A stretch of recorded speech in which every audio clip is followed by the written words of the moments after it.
Sungguh, dari daerah-daerah senusantara ini, banyak pahlawan yang terlupakan oleh generasi muda saat ini. Besarnya jasa dan pengorbanan mereka dalam merebut kemerdekaan. Salah satunya adalah Sarsan Mayor Abdul Muiz, pejuang syahid yang menyelamatkan Jijawi dari serangan tentara Nietzsche, yaitu Netherlands India Civil Administration, pemerintahan sipil India Belanda, pada tahun 1947.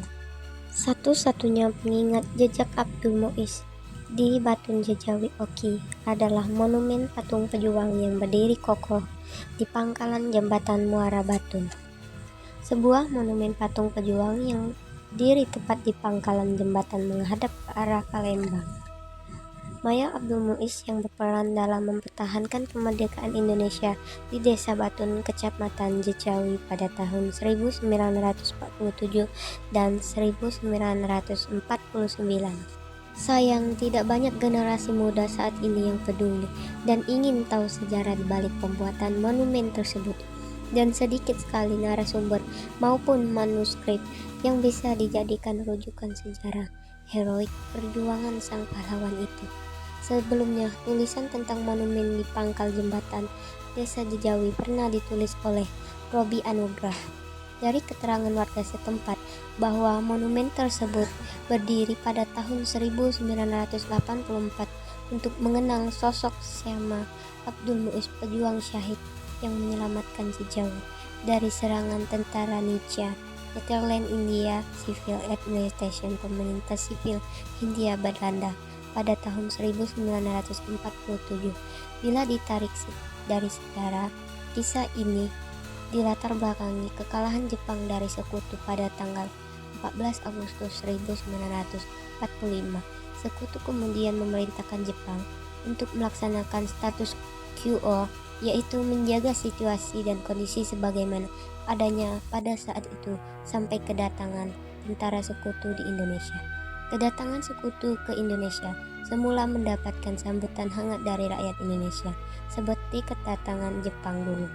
Akan tetapi, setelah diketahui mereka datang disertai orang-orang Nietzsche, sikap rakyat Indonesia berubah menjadi penuh kecurigaan dan bahkan akhirnya bermusuhan. Bangsa Indonesia mengetahui bahwa Nietzsche berniat menegakkan kembali kekuasaannya.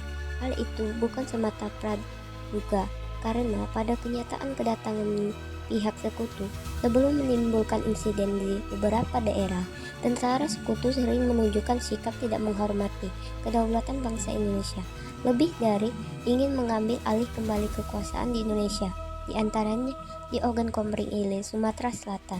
Saat itu wilayah Kabupaten Ogan Komering Ilir termasuk ke dalam wilayah Keresidenan Sumatera Selatan dan Subkeresidenan Afdeling, Palembang dan Tanah Datar dengan ibu kota Palembang. Afdeling ini dibagi dalam beberapa Onder Afdeling dan wilayah Kabupaten Ogan Komering Ilir, meliputi wilayah Onder Afdeling Komering Ilir dan Onder Afdeling Ogan Ilir. Dilansir dari Robi Anugrah yang dilakukan wawancara langsung dengan Amidin Jailun ini, veteran perang yang turut berjuang bersama Syama Abdul Muiz saat penyerangan pasukan Nietzsche di Desa Muara Batun tahun 1947, menceritakan bahwa pertempuran di Muara Batun tahun 1947 lepas dari kalahnya pertempuran yang ada di Palembang tanggal 15 Januari 1947 atau dikenal dengan pertempuran 5 hari 5 malam, di mana setelah Belanda Nietzsche mendapatkan kemenangan di Palembang, mereka melanjutkan ke daerah lainnya, terutama Kayu Agung, ibu kota Kabupaten Ogan Komering Ilir. Saat ini, demi menjaga Kayu Agung, itulah pemimpin militer Tentara Republik Indonesia TRI untuk kawasan Sumatera membentuk suatu Brigjen Tempur. Pengamanan keseluruhan daerah dilakukan dengan membentuk 3 front, yaitu front tengah, front kanan, dan front kiri. Di jalur darat pada rute pertama, Belanda berhasil memukul mundur pasukan Indonesia dari Simpang Rambutan. Mereka menjadikan Rambutan sebagai pertahanan sebelum bergerak ke Kayu Agung. Setelah itu, mereka maju kembali memasuki ke Dusun Lingkis pada tanggal 23 Januari 1947. Ketika memasuki Lingkis, pasukan Belanda diserang secara frontal oleh pasukan Indonesia. sehingga pasukan Belanda terpaksa mundur dan kembali ke Simpang Rambutan.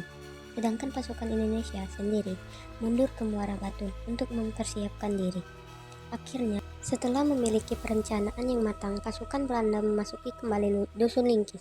Kali ini mereka membawa amunisi lebih banyak dan modern dari sebelumnya. Namun, pada saat memasuki wilayah Muara Batu, pasukan Belanda benar-benar baru merasakan bagaimana semangat para pejuang Indonesia dalam mempertahankan kemerdekaan.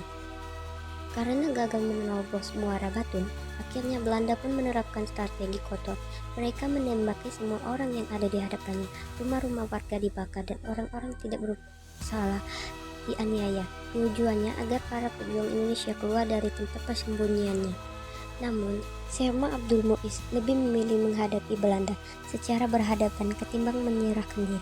Sehingga terjadilah tembak-menembak antara pasukan Belanda dan pasukan Indonesia. Karena senjata yang tidak memadai, pasukan mundur sampai ke jembatan Sungai Ogan yang memisahkan Muara Batu Barat dan Timur. Di jembatan Muara Batu inilah akhirnya Syama Abdul Muiz tertembak saat hendak meledakkan jembatan yang menghubungkan antara Muara Batu Barat dan Timur.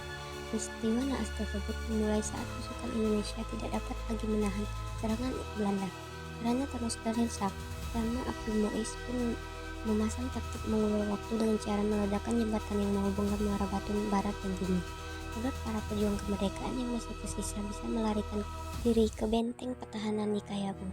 Dalam usaha peledakan jembatan, Syama Abdul Muiz menunjuk dirinya sebagai eksekutor dengan ditemani 7 rekan lainnya sebagai pelindung. Kemudian Syama Abdul Muiz mulai melakukan aksinya.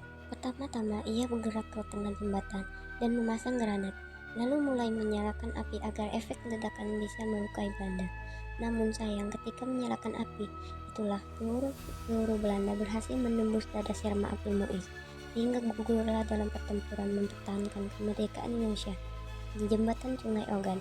Kematian Syama Abdul Muiz itu memukul moral dan keberanian para pejuang dalam mempertahankan wilayah Oki dari pasukan Belanda.